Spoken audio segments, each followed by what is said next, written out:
X's and O's delivers a pretty typical slasher story, but adds a supernatural twist to the Axeman's legend.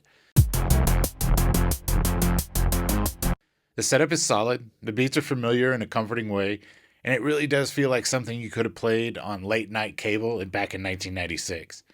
I just wish the writing would have leaned harder into the tension between the Axeman and the otherworldly creature. There was room for deeper conflict that would have elevated the whole narrative. This movie wastes zero time. You're dropped right into the story and the momentum stays consistent and it never drags. It's the kind of pacing that makes a film feel like a quick weekend horror watch. Blink and the final act is already there. The Axeman himself is the standout, though I do wish he'd have shown some physical aftermath from the fire. It would have grounded the character. The girls fit their archetypes: the party girl, the sad girl, the mom friend.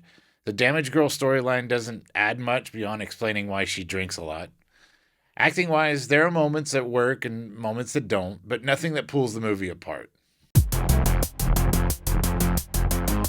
X's and O's nails the vibe of a lake weekend slasher, but never fully commits to the dread or the tension that comes with being hunted. It's got atmosphere, just not enough to make you feel like boxed in with these characters. Surprisingly clean, great blocking, use of the outdoors, and very functional visual style that keeps everything readable. For a low budget slasher, this one genuinely looks good. So, on a scale of Care Bears to Terrifier, this one lands in the upper middle. I love the blood splashes, love the axe wounds. I always say, if you're going to give me some slasher, give me some meat. And this one could have pushed gore a bit further. The creature design, however, feels kind of underwhelming. The score does its job, and Still All Alone by Kyle Cox is a surprisingly great tone setter for a killer's mindset. It's one of those choices that makes you go, yeah, he probably would have picked this. And why do I like it so much? X's and O's borrows heavily from slashers you already know.